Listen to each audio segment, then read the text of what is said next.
bêtise on a déjà qui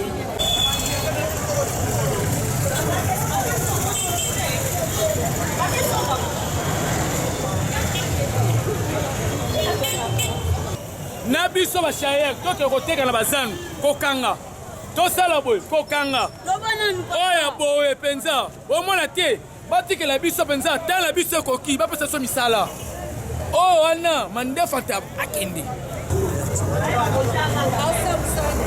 na sepeli mingi parce que ekomi temps biso nyonso tosangana tokoma bato moko po tobengana banguna ya Congo biso ba jeune toza tellement ebele et tosangani biso na sima ya ba leader na biso pote ensemble tobimisa mokonzi moko oyo akobundisa bango oyo akokweyisa bango mpe toyebi ke na nzambe elongo tokolonga kaka watu wana mingi akoloba te tosepeli kaka mpo bapoza na biso basangani mbala liboso bazala bango nyonso ini basangana tobundela cause moko non à machine à voter, non élection crédible et transparente.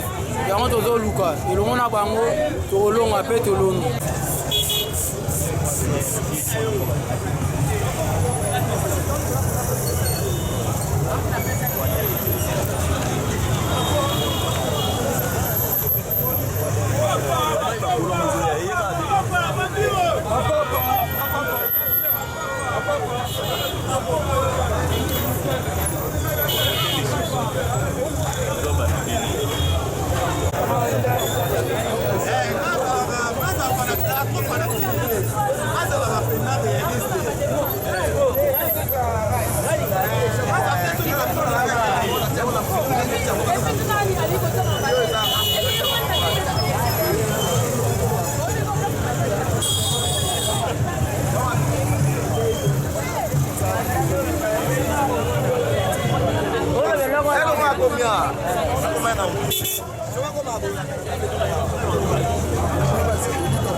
Mwana mubali akola wana solution kite.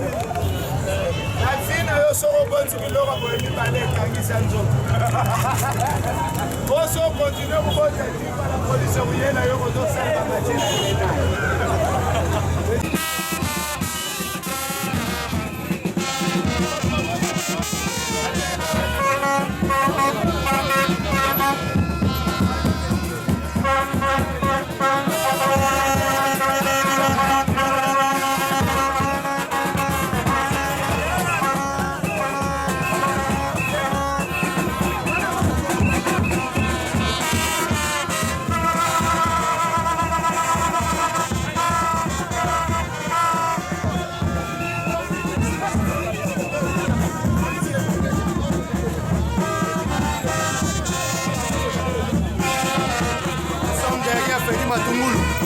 Toza sima ya professeur Freddy Matungulu awa CSMP Congo na biso bana ya CNP Congo basangani na plateforme oyo activité ya monene oyo ezosalama na kati ya RDC esalama te plus de 5 millions d'habitants population basangani awa mpona kosala botekoki bonyokani pour que lobi Congo etambola.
ezali mpona koenterrer machine à voler et puis to récupérer alternance.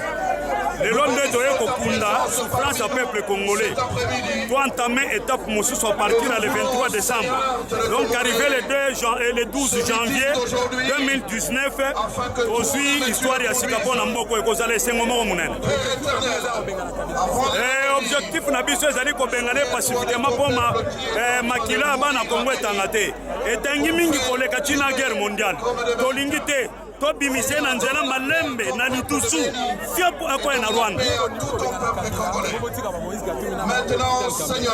Tokotika na non Rubero kokenda yeba na Holanda. Moïse Katumbi tokotala tokochaba mona tami.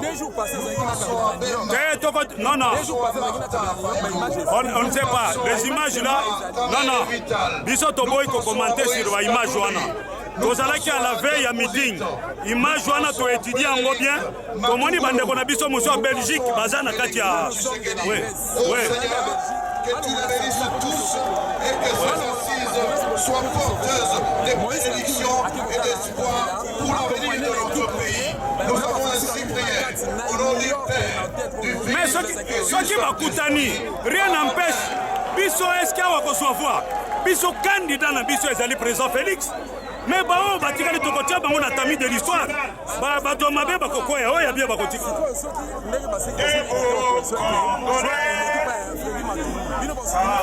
Freddy Matungulu. Non. Yo somoni papa ale kakoko. Papa ale kakoko maman ya boti. Non. Vital Kamerhe. Vital Kamerhe jusque là. Azali caméra ya kabila na kati ya opposition. Ça na kotuko bomba ngote. Martin Fayoul. Martin Fayoul azali kasi ayebi akotika la biso. Azaleki UDPS aza décidé. On parle du Congo. Non. Kasi lelo nde tozokata makambo. Lelo sindo tozokata makambo. C'est Félix Fachi. Des candidats communs à opposition. On a besoin d'avance. Puisque Bissot Tolalaki. Nalalaki na cimetière. Nala zo ebisa nalalaki na cimetière. Nala zo ebisa ba Luambo ba Pepe Kale ba ngonyo sonne ba lobi ezali Félix. Nalalaki na cimetière ako. Le frère, le président de l'UDPS. Le président de l'UDPS. Félix Amati. Talaye madame. Talaye. Ayeko saonana. Nabaninga. Ayeko saonana. Nabaninga. Les 7 candidats. On peut changer là. Akuta Nabaninga. Yewana.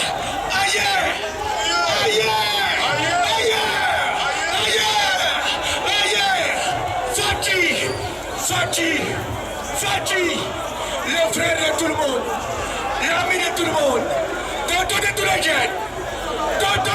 jeunes, tous les jeunes de l'Afrique, sérieux, humble, incontournable, Félix,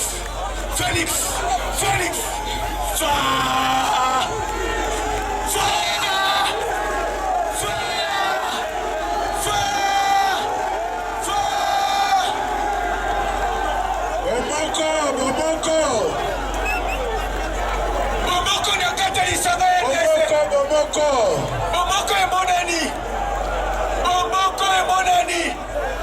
Yawana. Eyokani. Très bien.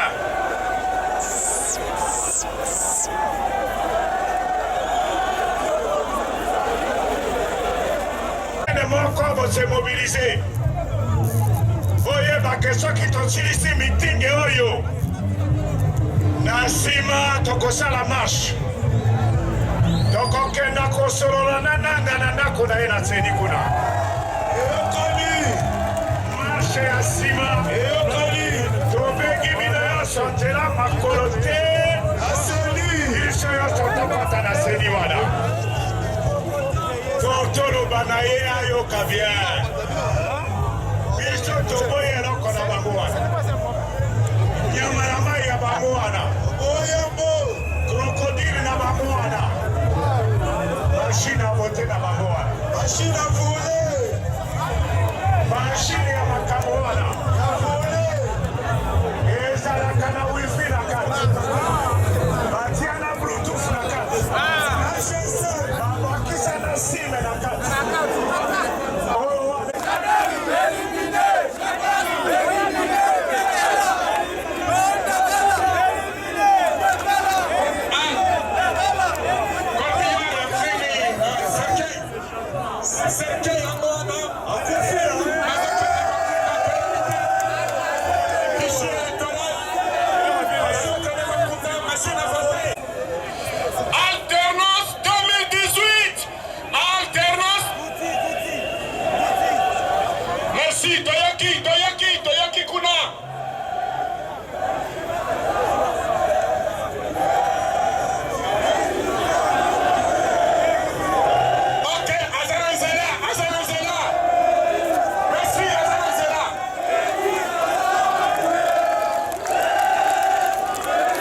pression parce que le président national a bien réussi à 5 équipes mobiliser ma base. Maintenant, tu mobiliser, voilà ma base. Nous avons besoin de changement là. Les élections crédibles. Nous avons besoin de tout ça. Le Congo, il y a biso na mboka. On a posa, il y a changement et changement. Donc c'est pour cela qu'on est venu avec nos bases pour appuyer le président national comme il nous avait demandé de le faire. Voilà.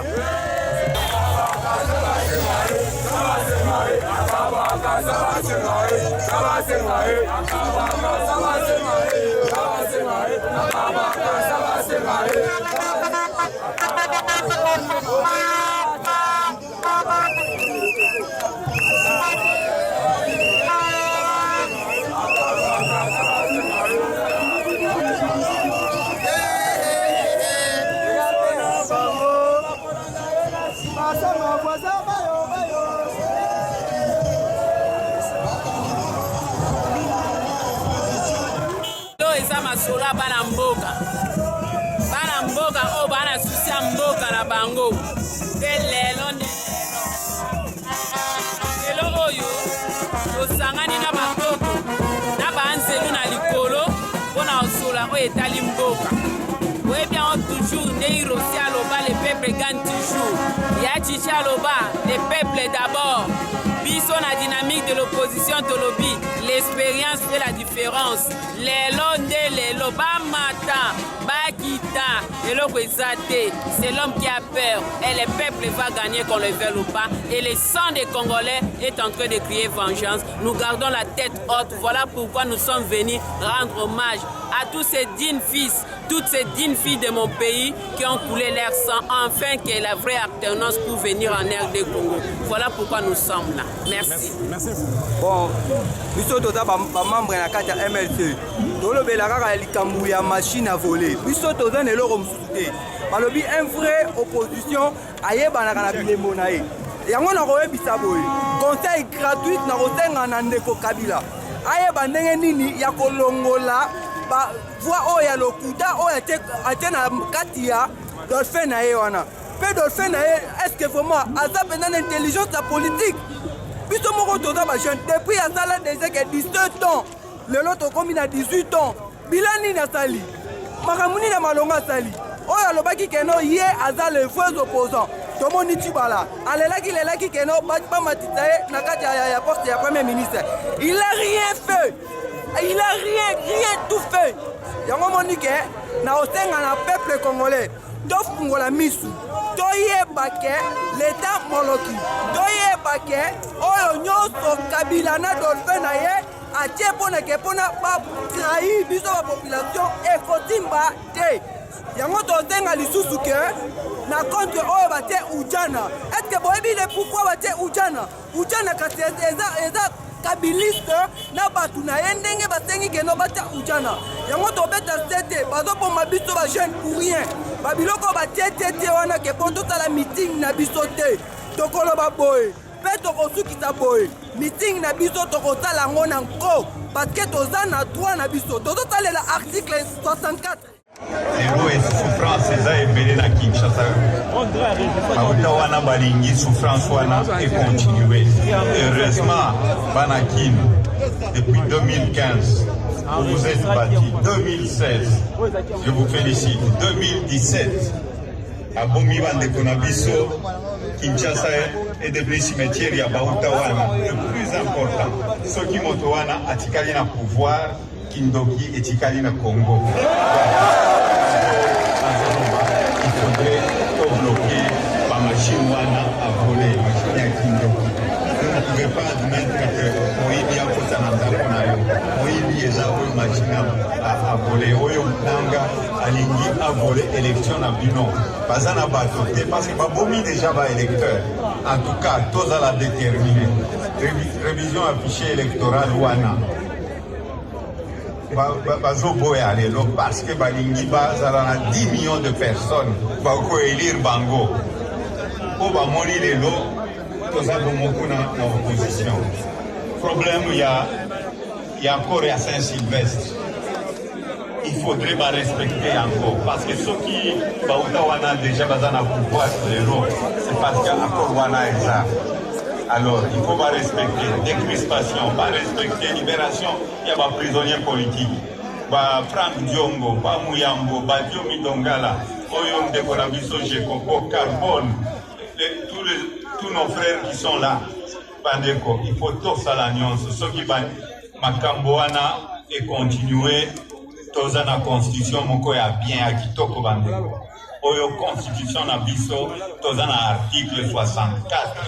Parce que Baoutawana, Balingi, Batika, qui continue à voler le peuple congolais. Baoutawana, Tola Gisabango, tous sont très intelligents, mais plus que il faudrait Batika Makamboana, Baïkoba,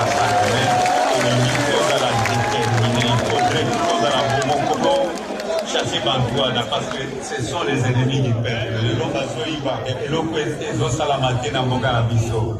Watala bandeko makambona esti ya Congo Beni kuna bazo bomba bandeko na biso mais bazo iba ba bongo wana 300 millions 400 millions paquet pour acheter les armes wana ezawa et ça seulement pour bagarder moto oyo Kabila barme wana eza barme ya kokoma bakimwa te bato kuna na Goma Lubumbashi le plus important pour nous est la détermination à Pino parce que les lois il faut tout libérer Mboka ensemble surtout Pino Bakinois oyo nazolo bawa lelo eza problème oyo moko libération Mboka na biso libération et sa détermination. Donc, article 64. Ce qui motowana a limité aux conditions que nous avions données ensemble avec l'opposition. Mais il faudrait aussi que l'opposition toza maël et l'autre toza bomoko awa. Oyo tozo prêté awa eza serment et à unité envers notre population congolaise. Ce qui, au moins, 1 ou 2 ou 3 opposants balobi ils sont au Kende, opposant Azo Sala, il fait le travail avec le pouvoir et Motowana il faut beaucoup corriger. C'est pas comme ça que nous allons libérer notre pays. Et Zangaï, Obengangajida, comment on a traversé parce qu'à l'Igni Alia, mais au Korea combien de temps sur les cadavres du peuple congolais. Donc, opposition Ezaïni, opposition Ezabomoko. En tout cas, il faudrait tout ça la nyonso. Oyo soni ya ba congolais les partout tous au Kende ba congolais binomboza comment il faudrait tout démontrer à la face du monde que nous sommes un peuple fort, nous sommes capables de tout. Donc pour ça la nyonso pour redresser pour cannabis pour besoin musala pour besoin et le cognos parce que nous sommes un pays le plus riche du monde. Il y a beaucoup de jeunes qui ont 20 ans dans notre pays. Souvenir nini wakotika yako kakapasi ekopasi wana ekende to déplacer yango opesa confiance na opposition parce que bauta wana baza ba ennemi du peuple apesi bino en tout cas merci mingi nzambe apambola bino merci bauta wana bana kindi oye Kinshasa, oye!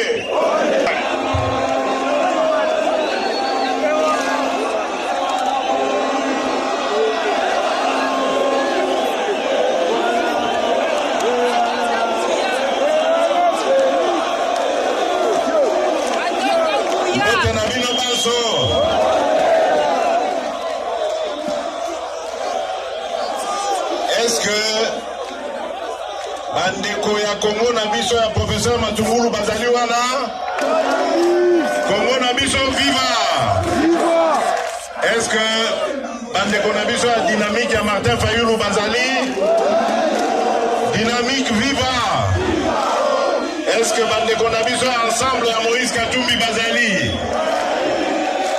bana ensemble viva est-ce que bandeko na biso ya MLC ya Jean-Pierre Bemba bazali MLC viva Est-ce que Bandeko Nabiso un nouvel élan? Il y a Adolphe Mouzito Bazali.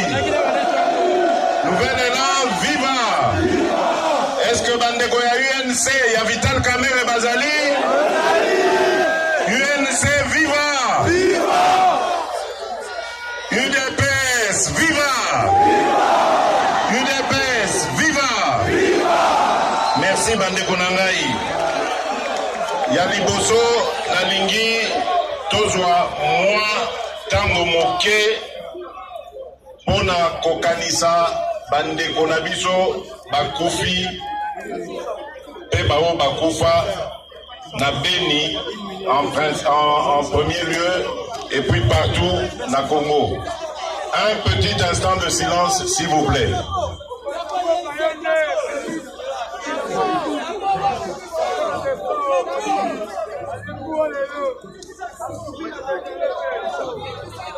Merci. Trahir biso te. Eza bongo te. Tangu tokopona faci.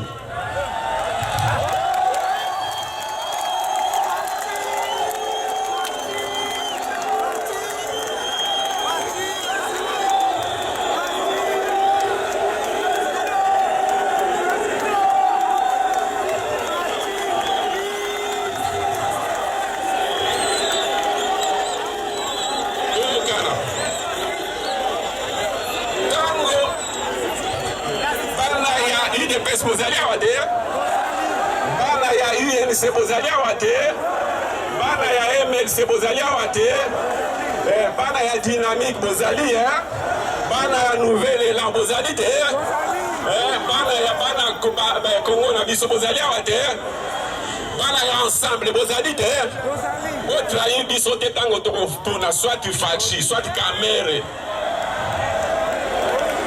soit Fayulu, soit Matungulu.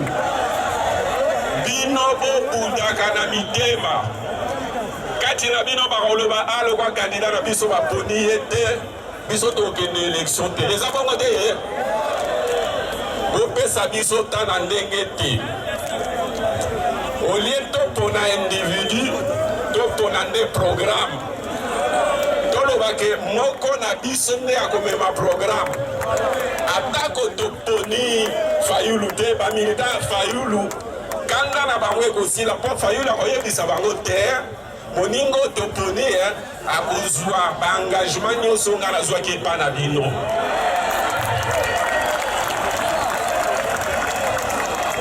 Ba militaire na ye mpe bakokitisa moteya.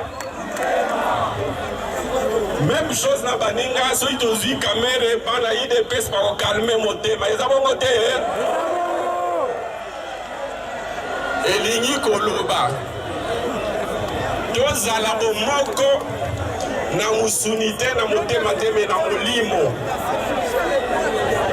na projet politique na ndenge ke nakasi matango nanga eleki na mwende kosenga na ndenge ke tozala bomoko soki tosali coalition wana mpe ekende liboso ya mibale tokoka kolongisa candidat président na biso coalition na biso mpe elonga parce que tokoki kolongisa président de la république mais soki majorité na biso tozwi badepute te tokozala na président mais akoforme gouvernement te fo gouvernement ekozala na côté mosusu donc toana besoin majorité mibale présidentielle na législative nationale et provinciale parce que Sénat peut faut tozwa yango à travers ba députés provinciaux.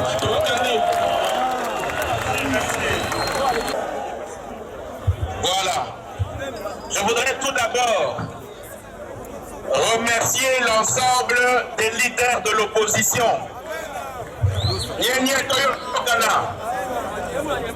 J'aimerais saluer le comité laïque de coordination. Je sais qu'ils sont présents nombreux dans la foule. Je voudrais également saluer mes frères de l'opposition. Notre frère Martin Fayoulou. Est-ce que notre frère Martin Fayoulou est là? Je voudrais également, merci Martin, Je voudrais saluer également, je sais que je viens d'entendre notre frère Vital Kamere. Je vois Vital, mais je ne le vois pas sur mon écran. Vital, ah voilà. La monnaie, Vital a la chemise d'un jeans. Je voudrais aussi saluer notre frère Mosito, Adolphe Mosito, où est-ce qu'il est? Je ne le vois pas. Ok, merci Adolphe. Je voudrais saluer également notre frère Félix Tshisekedi. Wapi Félix?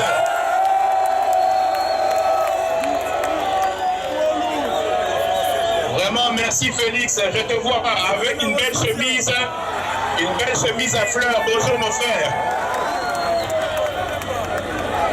Et je voudrais également, je sais qu'il n'est pas là, mais j'aimerais également saluer de loin notre frère Moïse Katumbi également, malgré qu'il n'est pas là, je le salue.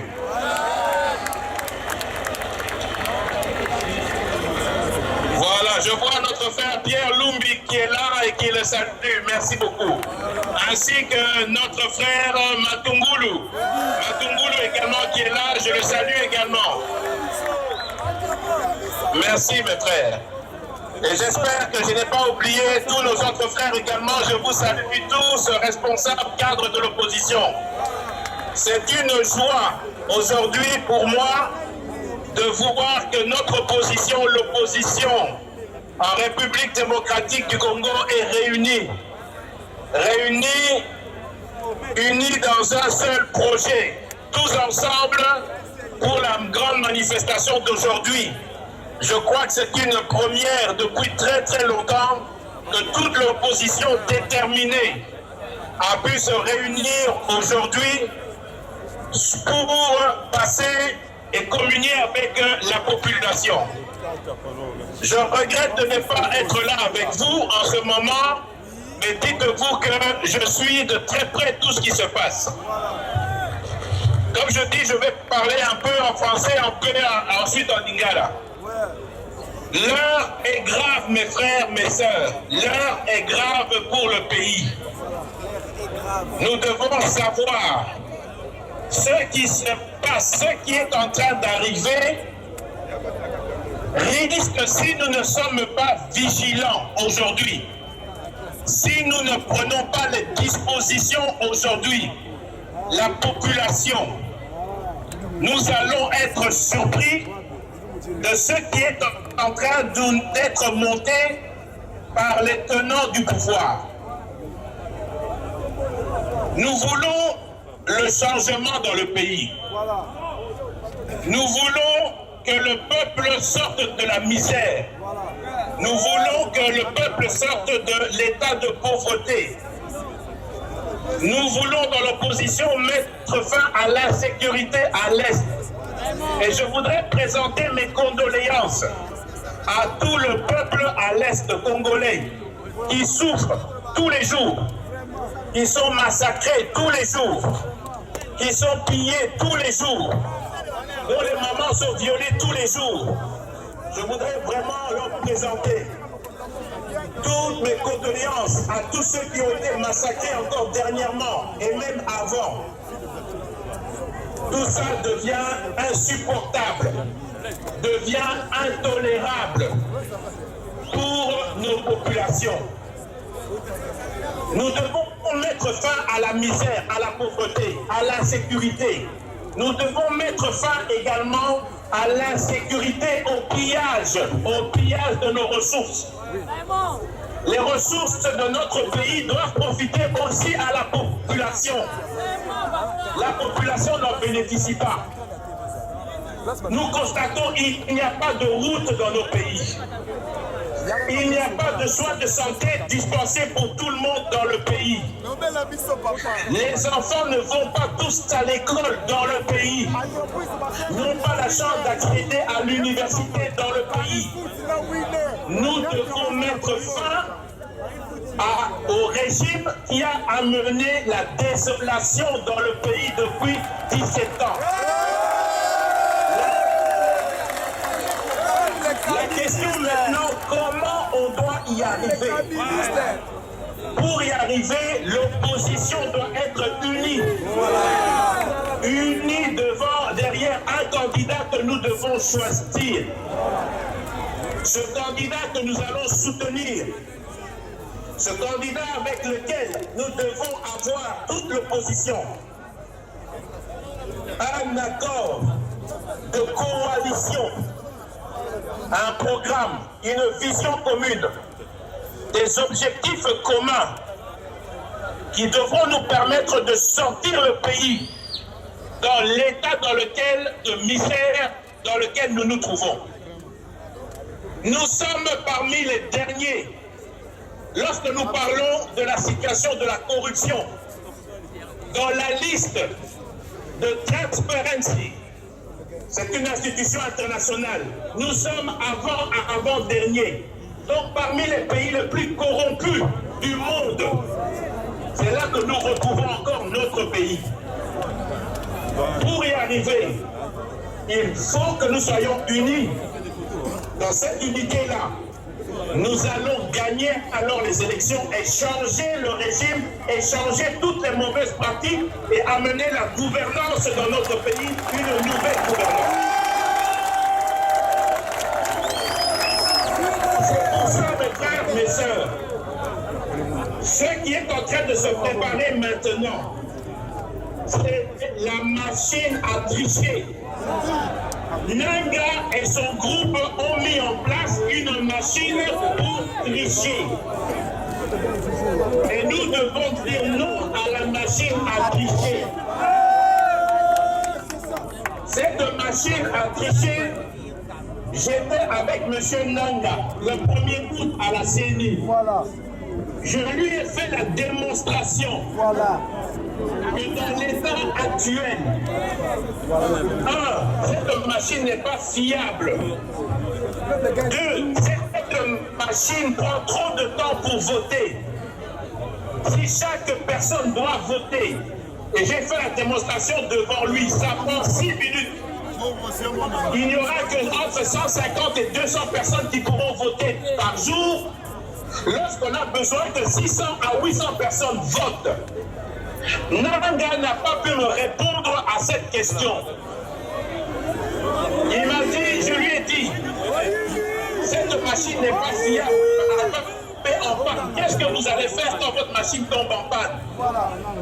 C'est une machine, elle n'est pas infaillible. Il n'a pas pu me répondre.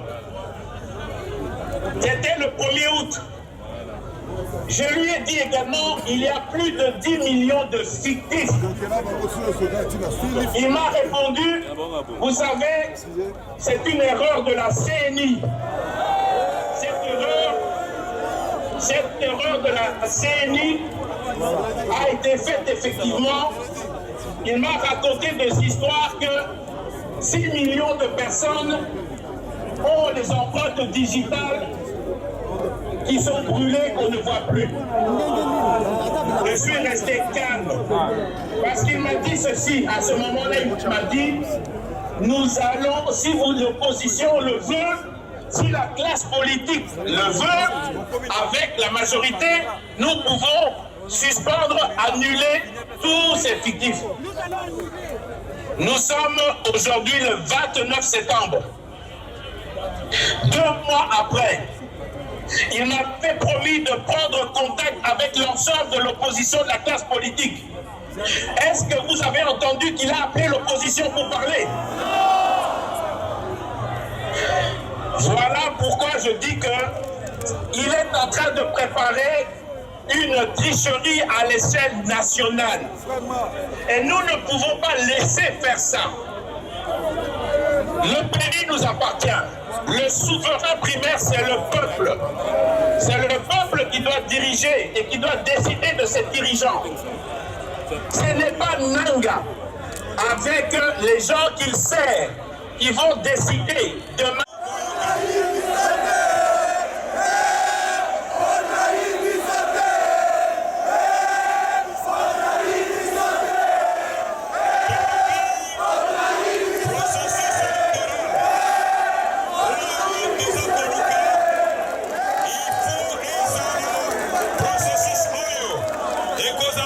machine à voter.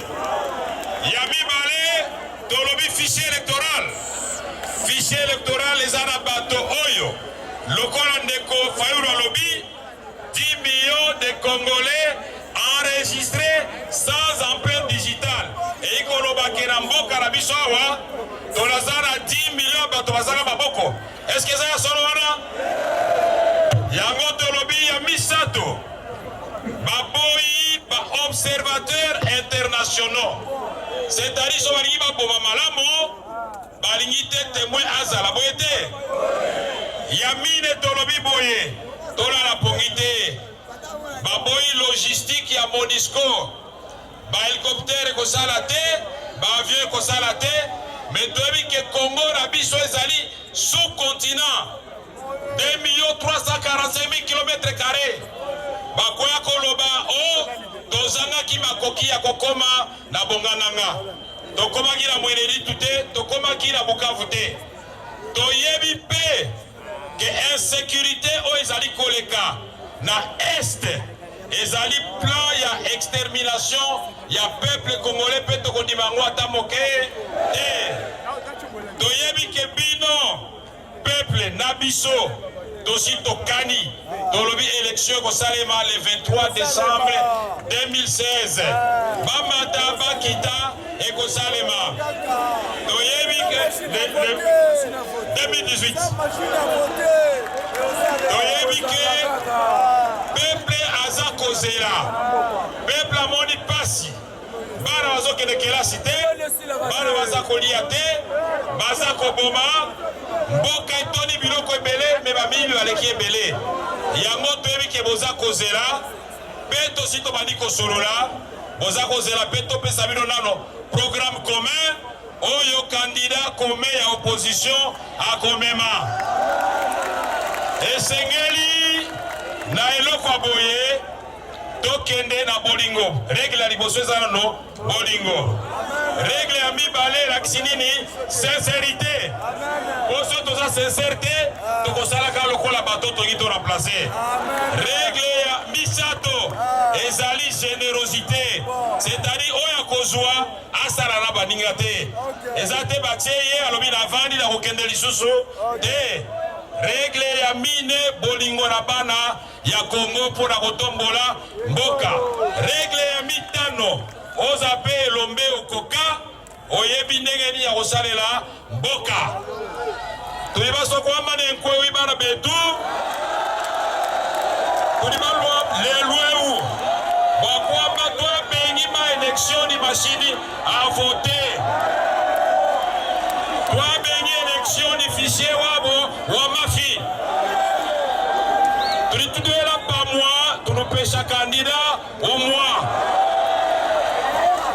twambile nkwewi itunga dietu dididi ya kumpala ngamweni bantu bali babonyapa bonso bimyana betu bekwisa bubu yayi somuna botuba betu bebuya ba élection ya muhibi betu muya machine à voter betu bebuya fichier électoral bantu bapenzi tunakuya leo kusema tunakatana bwizi na tutasikilizana si bote banaume wanekala kwa bote na ndugu Jean-Pierre Bemba bila msalimia na ndugu Moise Katumbi na msalimia juu ya kusema tutakuwa pamoja tuchague mtu mmoja metupendane na tusidanganyane na tusiseme bongo hatuwezi kusahau kusema leo uchungu moyoni juu ya batoto ya Beni bana mboka na pesi bino merci mingi lingala bosi boyoki ya mamo ebele metoele lokola alakisa bino ke tosangani boyebake ngai na INC nabo balingaka biso ganga na ondenge olingi ozala majorité ozala wapi machine ya changement esekomi na nzela boyete merci.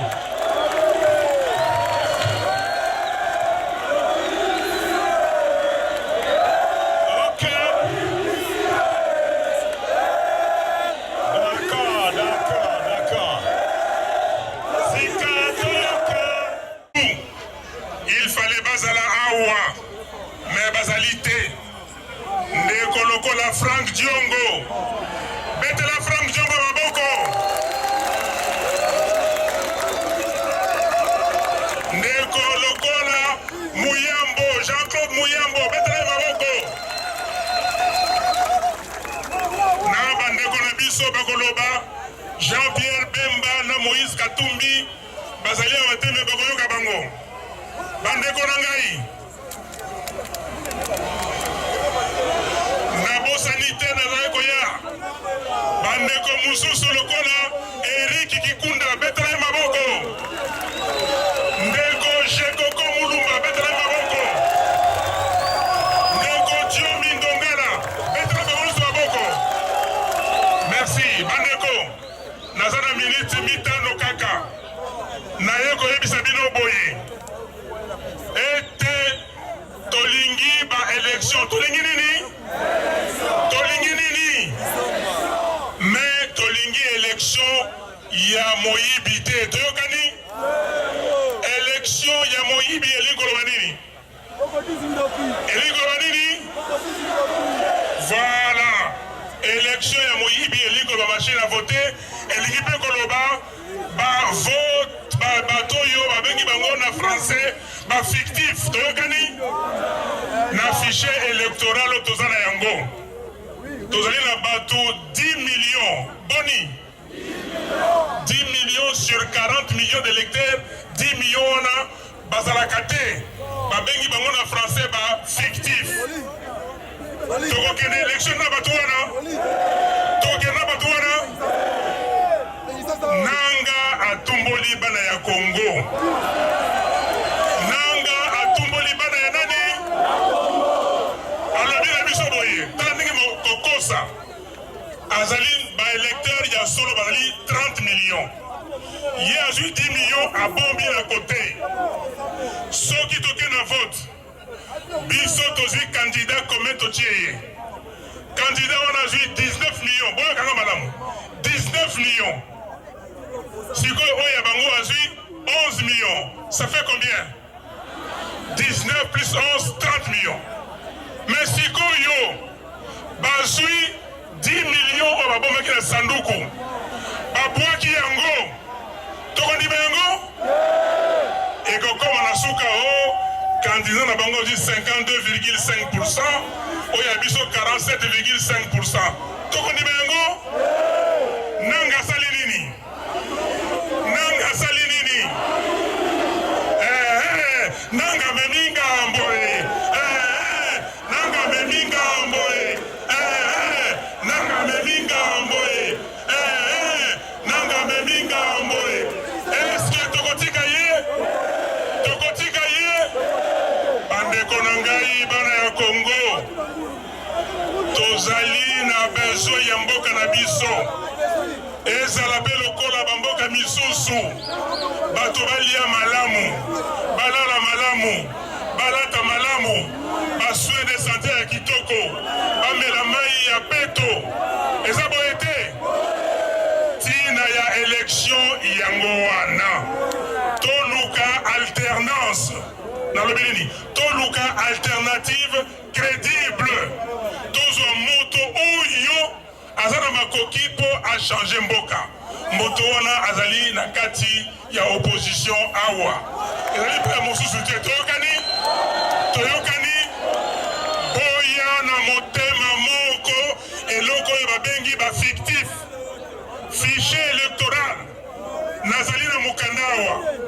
OIF esali audit. Tosengaki audit wana. Tosali audit. Na audit balobi ke ya 10 millions d'effectifs.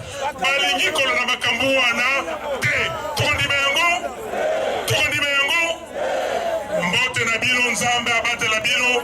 Nzambe abate la ekolo Congo. Merci.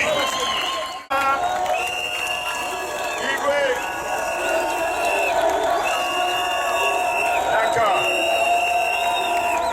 Yami Balé. Martin Fayoulou Madidi.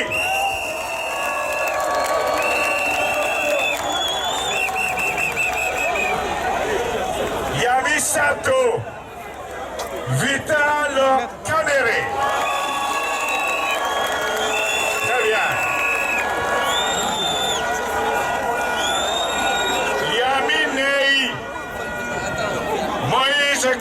de Chapoué, représenté par Pierre Lumbi.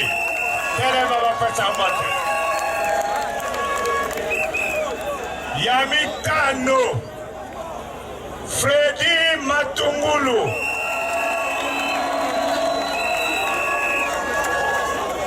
Yamotoba, Adolphe Muzito,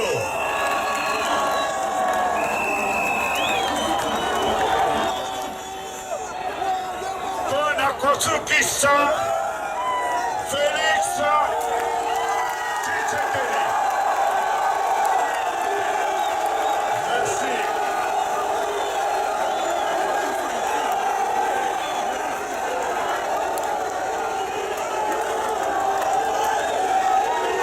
Ok. Merci.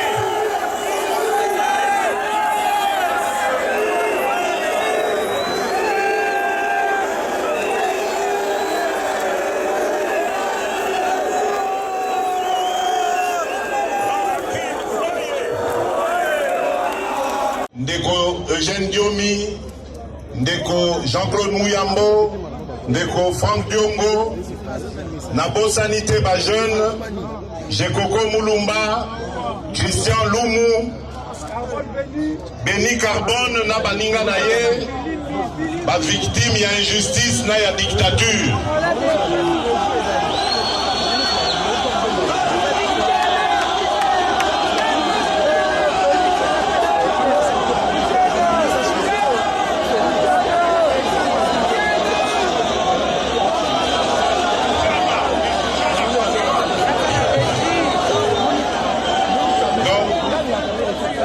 Donc Bolina lo babela ba ujana. Mais kasi nyonso wana ezali preuve que tozali na démocratie te. Bato babali na bango kimia basali mouvement na bango ata kutu bato tu bakosepela na mouvement na te mais eza liberté batumoli moto te babomi moto te.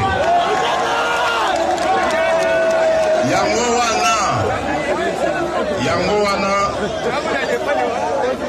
mokolo lelo ekoki kozala mokolo ya esengo total te bobosana te mowei na biso président national ya UDPS akundami nano te likolo ya motema mabe ya bato bazali kokamba mboka. Donc tango tozali kosepela na lisanga oyo tosali lelo tozala pe na makanisi na bayebanso wana nauti kotanga.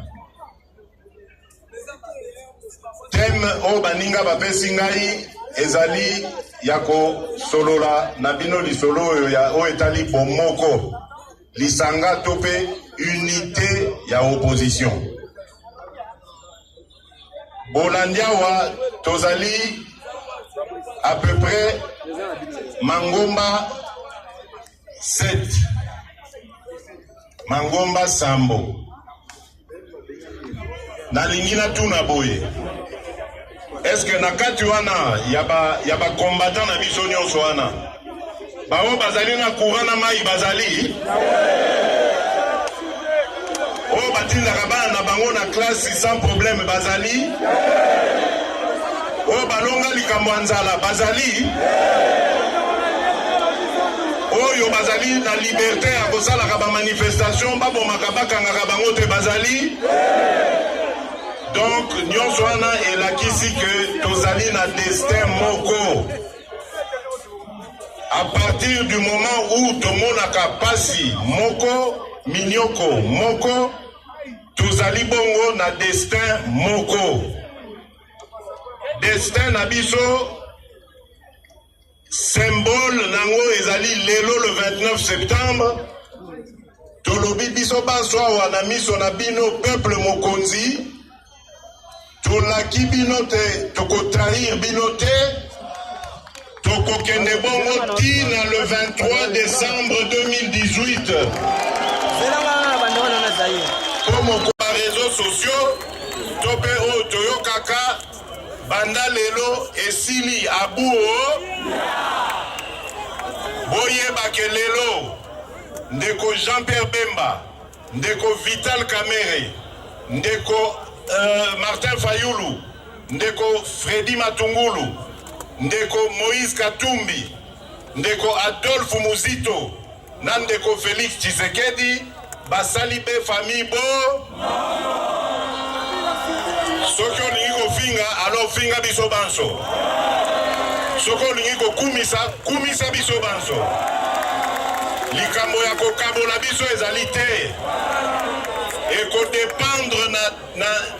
Ekodépendre na comportement na bino. Na likambo etali kopona candidat commun.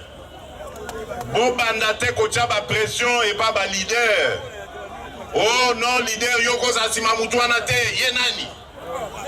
Po eloko ebomaka Congolais yango wana.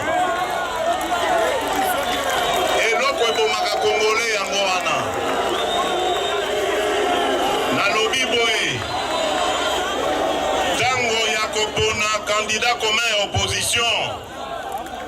Toboyi ba combattant ya leader songolo to pakala bakenda sima na eba lobo non. Yo za danze. Yo leki bango. Comment yo ndima olanda mutu wana? Ye nani? Non.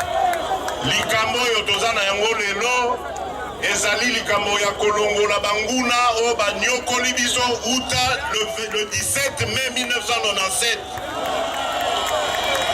Mokolo wana pasi ya Congo pe cauchemar ya Congo ebandaka. Lelo tozali na des millions et des millions de morts. Pour le 17 mai 1997, tokanisaki ke ba libérateur bakotaki na mboko. Toyambaki bango ne sengo, tolobi o ba mobutiste nde mabe. Mais tomoni lelo ke ba mobutiste bazali bana mike. Oyo to vivre lelo et salemana nous na mokilité. Congo ezali mboka ezana boanya, mboka ezana na richesse ebele, mais peuple na ye ezali peuple ya suka awa na mabele oyo nzambe asala. Ezali normal te. Nyonso wana po tofongolaka porte le 17 mai tolobi baya kolibere biso. Distraction wana ekosila le 23 décembre 2018. Nayebi ke batieli biso ba piège. Batieli biso machine à voter. Batieli biso fichier oya lokuta. Ezala machine à voter, ezala fichier oya lokuta. Soki biso tozana bomoko peuple congolais ekolonga biso soki mokete. Etali détermination na biso bomoko na biso. Soki tolobi na liloba lioko moto moko te akoki koya kobalola yango. La voix du peuple c'est la voix de. La voix du peuple c'est la voix de. Bobo sana yango te. Nzambe o tozali ko sambela azali nzambe abokasi asala bikamwa. Donc soki totikali bomoko tolobi liloba lioko naza sûr que victoire est gozala le 23 décembre 2018. Voilà. Moi, moke maloba nazaki na yango. Ndenge bolandi ndeko Jean-Pierre Bemba lobi na bino. Na mikolo mizali koya liboso. Tokokutana toujours na format o ya bandeko o bazaliawa. Toko solo la likambo ya candidat commun. Toko solo la likambo ya programme commun. Boyeba ke programme wana ezali mayele nyonso bomoni awa esangani pona kobimisa bino na pasi pe minyoko. Tokokotisa état de droit oyo prophète na biso, leader na biso Etienne Tshisekedi apesa vie na ye mobimba. État de droit wana ezali pona ko protéger citoyens congolais. Makambo lokola oyo ezali kosalema na Beni, oyo esalema na Kamwena Nsapukuna tomonaki, oyo ezosalema na Baituri, nyonso wana ekosila na état de droit oyo tozali koloba. Kimia pe boboto ekokota kati ya mboka na biso. Enfin toko se tourner na ba besoin réel ya ba Congolais. pasi ya mai, pasi ya courant, pasi ya kelasi, pasi ya kolia, pasi ya kokende l'hôpital nyonso wana tokotala ndenge ya kosilisa yango po tokosangisa mayele tokolinga mpe lisusu baaventure te kotia mbongo na kesa leta ozwa mbongo ya bana Congo makambo wana esili tokotonga mboka oyo mpona bakongole mpona bana na biso oyo tokotikela mboka oyo na suki be wana nasengi na bino baso bozala na kimia bozala na confiance na biso na pacte oyo touti osala tokotrahir bino te nkolo abatela biso baso bozonga na boboto na bandako na bino merci.